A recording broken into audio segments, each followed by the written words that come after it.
Le chat botté de Charles Perrault, lu par Le Chameau et sa maman. Un meunier ne laissa pour tout bien à 3 enfants qu'il avait que son moulin, son âne et son chat. Les partages furent bientôt faits, ni le notaire ni le procureur ne furent point appelés. Ils auraient eu bientôt mangé tout le patrimoine. L'aîné eut le moulin, le second eut l'âne, et le plus jeune n'eut que le chat. Ce dernier ne pouvait se consoler d'avoir un si pauvre lot. Mes frères, disait-il, pourront gagner leur vie, honnêtement, en se mettant ensemble. Pour moi, lorsque j'aurai mangé mon chat et que je me serai fait un manchon de sa peau, il faudra que je meure de faim. Le chat qui entendait ce discours, mais qui n'en fit pas semblant, lui dit d'un air posé et sérieux. Ne vous affligez point, mon maître. Vous n'avez qu'à me donner un sac et me faire une paire de bottes pour aller dans les broussailles, et vous verrez que vous n'êtes pas si mal partagé que vous croyez. Quoique le maître du chat ne fît pas grand fond là-dessus, il lui avait vu faire tant de tours de souplesse pour prendre des rats et des souris, comme quand il se pendait par les pieds ou qu'il se cachait dans la farine pour faire le mort, qu'il ne désespéra pas d'en être secouru dans sa misère. Lorsque le chat eut ce qu'il avait demandé, il se botta bravement et mettant son sac à son cou, il en prit les cordons avec ses 2 pattes de devant et s'en alla dans une garenne où il y avait grand nombre de lapins. Il mit du son et des lacerons dans son sac et s'étendant comme s'il eût été mort, il attendit que quelques jeunes lapins, peu instruits encore des ruses de ce monde, vint se fourrer dans son sac pour manger ce qu'il y avait mis. À peine fut-il couché qu'il eut contentement. Un jeune étourdi de lapin entra dans son sac, et le maître chat, tirant aussitôt les cordons, le prit et le tua sans miséricorde. Tout glorieux de sa proie, il s'en alla chez le roi et demanda à lui parler. On le fit monter à l'appartement de sa majesté, où, étant entré, il fit une grande révérence au roi et lui dit « Voilà, sire, un lapin de Garenne que monsieur le marquis de Carabas, c'était le nom qu'il lui prit en gré de donner à son maître, m'a chargé de vous présenter de sa part. Dis à ton maître, répondit le roi, que je le remercie et qu'il me fait plaisir. » Une autre fois, il alla se cacher dans un blé, tenant toujours son sac ouvert, et lorsque 2 perdrix y furent entrées, il tira les cordons et les prit toutes 2. Il alla ensuite les présenter au roi, comme il avait fait le lapin de Garenne. Le roi reçut encore avec plaisir les 2 perdrix et lui fit donner pour boire. Le chat continua ainsi pendant 2 ou 3 mois, porté de temps en temps au roi du gibier de la chasse de son maître. Un jour qu'il sut que le roi devait aller à la promenade sur le bord de la rivière avec sa fille, la plus belle princesse du monde, il dit à son maître « Si vous voulez suivre mon conseil, votre fortune est faite. Vous n'avez qu'à vous baigner dans la rivière à l'endroit que je vous montrerai, et ensuite me laisser faire. » Le marquis de Carabas fit ce que son chat lui conseillait, sans savoir à quoi cela serait bon. Dans le temps qu'il se baignait, le roi vint à passer, et le chat se mit à crier de toute sa force. « Au secours! Au secours! Voilà monsieur le marquis de Carabas qui se noie. » À ce cri, le roi mit la tête à la portière, et, reconnaissant le chat qui lui avait apporté tant de fois du gibier, il ordonna à ses gardes qu'on allât vite au secours de monsieur le marquis de Carabas.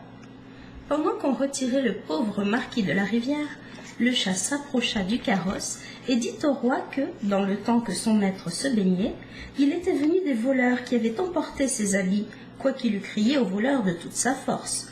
Le drôle les avait cachés sous une grosse pierre.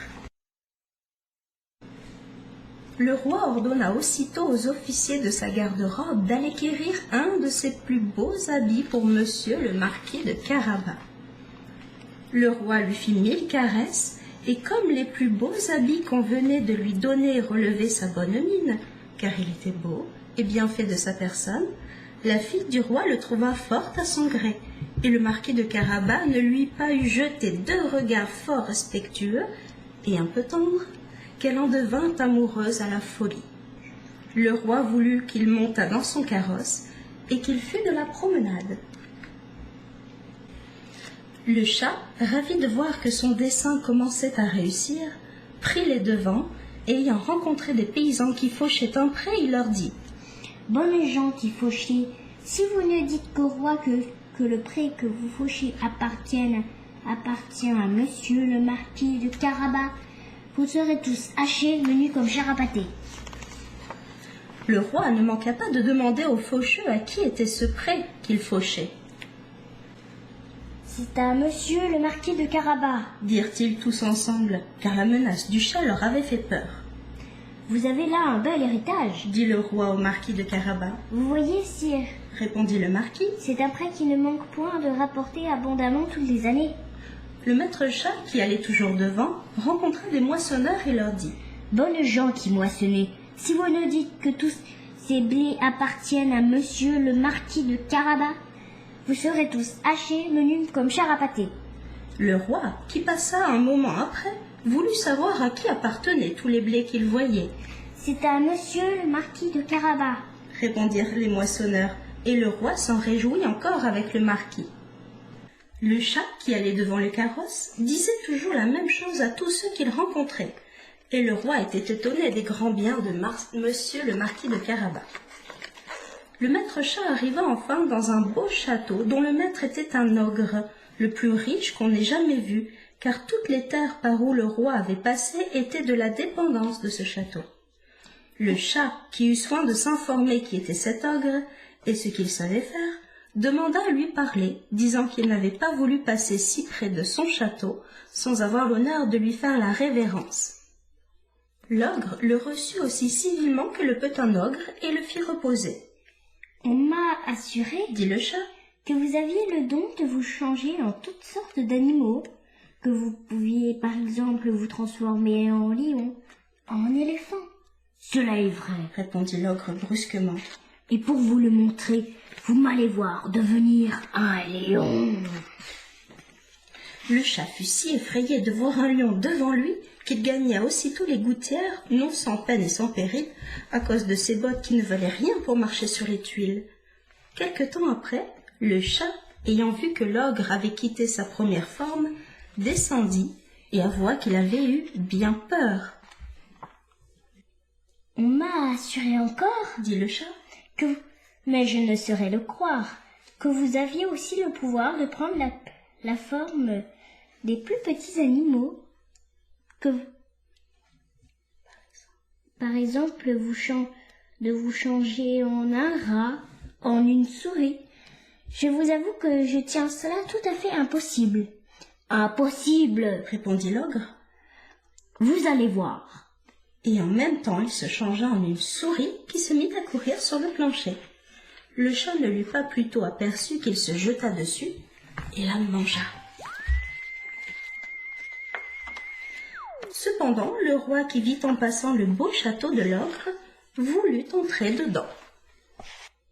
Le chat, qui entendit le bruit du carrosse qui passait sur le pont-levis, courut au-devant et dit au roi: Votre Majesté soit la bienvenue dans le château de monsieur le marquis de Carabas. Comment, monsieur le marquis, s'écria le roi, ce château est encore à vous. Il ne se peut rien de plus beau que cette cour et que tous ces bâtiments qui l'environnent. Voyons les dedans, s'il vous plaît. Le marquis donna la main à la jeune princesse, et suivant le roi qui montait le premier, ils entrèrent dans une grande salle où ils trouvèrent une magnifique collation que l'ogre avait fait préparer pour ses amis qui le devaient venir voir ce même jour-là, mais qui n'avaient pas osé entrer, sachant que le roi y était.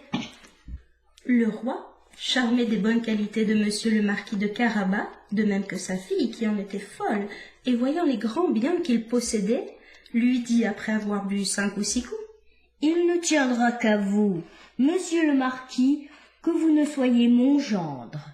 Le marquis, faisant de grandes révérences, accepta l'honneur que lui faisait le roi, et dès le même jour, épousa la princesse. Le chat devint grand seigneur et ne courut plus après les souris que pour se divertir. Moralité: quelque grand que soit l'avantage de jouir d'un riche héritage, venant à nous de père en fils, aux jeunes gens pour l'ordinaire, l'industrie et le savoir-faire valent mieux que les biens acquis.